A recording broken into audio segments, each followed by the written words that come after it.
Here we are at Chapter 4. Baron Eggle's Chamberlain ushered Will into the Baron's study with a gesture that was halfway between a bow and a flourish.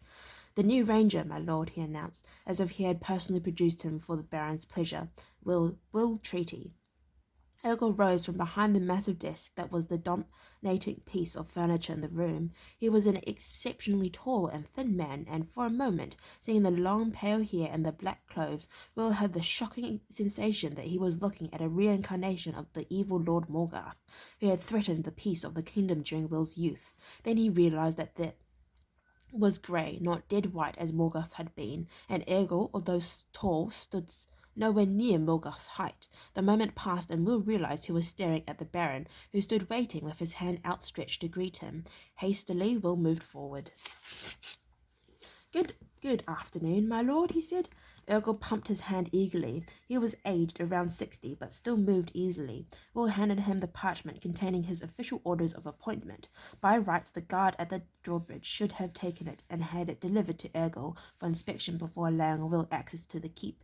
But the sergeant in charge had simply looked at the ranger's cloak and at longbow and weaved him inside. Slack, Will thought, decidedly slack.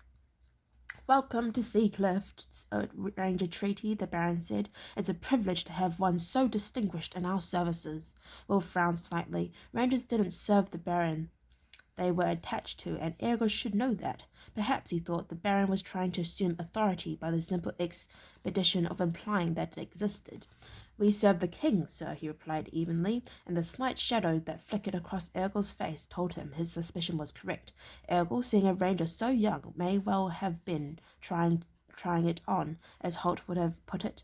Of course," the Baron replied quickly, then indicated the heavy-set man standing to one side of his desk. "Ranger Treaty, this is Seacliff's Battlemaster Sir Norris of Rook." Will put Norris's age at about 40, which was pretty much the average for battlemasters. Much younger, and a man didn't have the necessary experience to lead a fief's troop of knights and men-at-arms into battle. Too many years older, and he was beginning to lose his physical strength necessary for the task. Necessary for the task. "Sir Norris," he said briefly in greeting. The knight's handshake was firm, which hardly came as a surprise. Men who had spent the greater part of their lives wielding swords or battle-axes, usually it ended up with powerful muscles in their hand and arms. He sensed the battlemaster studying him as they shook hands, saw the quick scrutiny that took in his youth and slight build. There was something else, Will fancied, a hint of satisfaction at what the knight saw. Perhaps after years of dealing with the knowledgeable and experienced Bartle, Norris could foresee a slightly easier time with this new, freshly commissioned ranger. Will felt a slight pang of disappointment at the thought. Holt and Crowley, the corps commandment, had warned him that some fiefs saw their relationship with rangers as antagonistic. Too many of them see it as an us and them situation, Crowley had said when he briefed Will for the posting.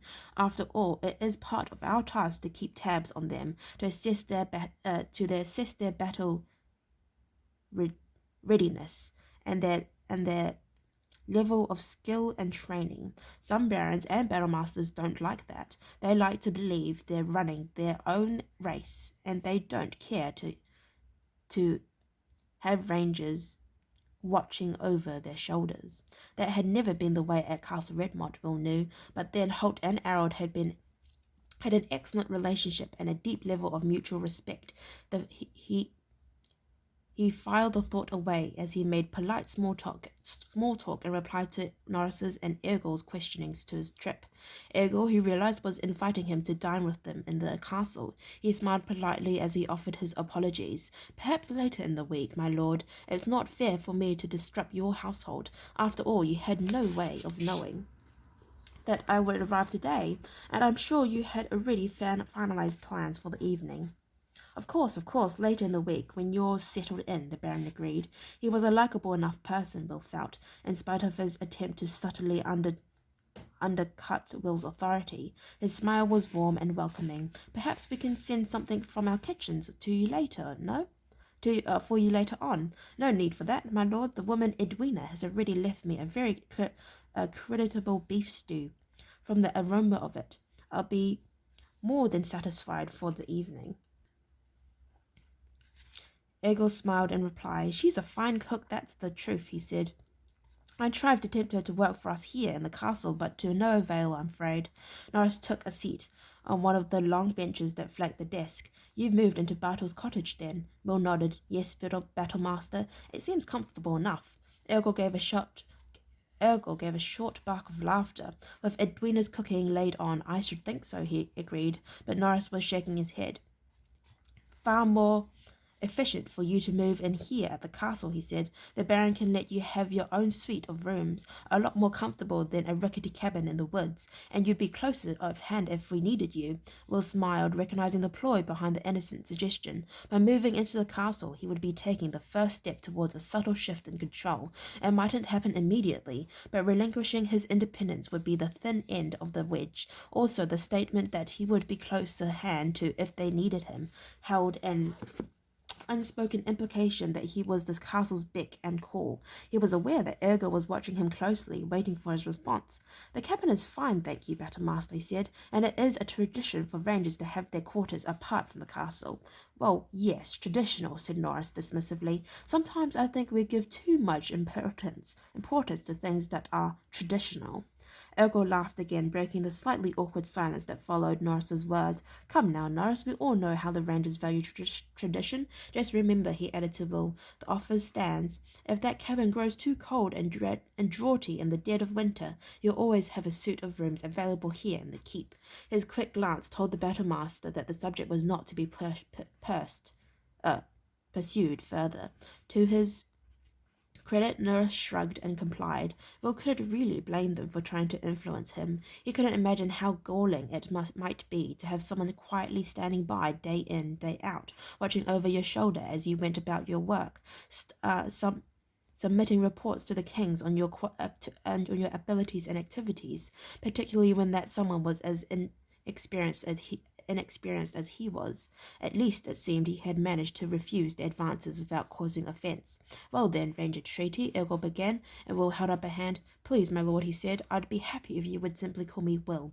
It was a gracious gesture, particularly as in saying it, Will made it clear that he would continue to use the Baron's title as his method of address. Ergol smiled with more warmth than Will had seen so far. The gesture had not gone unnoticed. "Well, it is, then. As I was about to say, perhaps we could plan for an official welcome dinner 2 nights from tonight. It will give my kitchen master time to plan something appropriate. And we will all know how difficult kitchen masters can make life if we don't give them that time," said Norris, smiling ruefully. Will grinned in return. It seemed kitchen masters were the same the world over, he thought. The atmosphere in the room lightened considerably. "If there's nothing else then, my lord, I'll take my leave," Will said. Elga nodded, and Norris rose from the bench again. "Of course, Will," said the Baron. "If there's anything you need at the cabin, let Gordon know." Gordon was the chamberlain who had shown Will into the office. Will hesitated, then said quietly, "You have my commission, sir." He indicated the parchment roll on the desktop. Ergol nodded several times. Yes, rest assured, I'll look through it shortly," he smiled. "Although I'm sure you're not an impostor." Will smiled in return. Strictly speaking, Ergol should have broken the seal and read the commission when Will first handed it to him. Things seemed a little too bit easygoing in Seacliff Fief, he thought, but perhaps he was just being a stickler for details. "Very well, my lord." He glanced at Norris. "Battlemaster," he said, and the knight shook hands with him once more. "Good to have you with us, Ranger," he said. Will told him, smiling, and the Battlemaster nodded. "Good to have you with us, Will," he corrected himself. Will gave a slight stiff bow to the Baron, turned and left the room. Back in the cabin, he found the dog laying where he had left her. She was awake now, and her tail thumped the floor 2 or 3 times as he entered. There was another bowl on the table, and he saw that it contained a meat broth. Underneath the bowl was a small piece of parchment bearing a crude drawing of a dog. Edwina, he thought. The broth was still warm, so he placed the bowl on the floor for the dog. She stood carefully and limped a few paces to reach it. Her tongue began a steady lap, lap, lap as she ate. He fondled her ears, checking the wound in her side. The stitching was still holding. Lucky she left the drawing, girl, he said, or I might have even eaten your dinner. The dog continued to lap at the savoury broth. The smell was delicious, he realized, and his empty stomach groaned. Edwina had also left a small loaf of bread with the stew. He carved himself a slice and chewed it eagerly as he waited for the stew to heat on his stove. Alright, I'd like to thank you for listening to read up to chapter 4. If you'd like to listen to me read chapter 5, then please stay posted and hopefully I'll see you next time. Bye bye.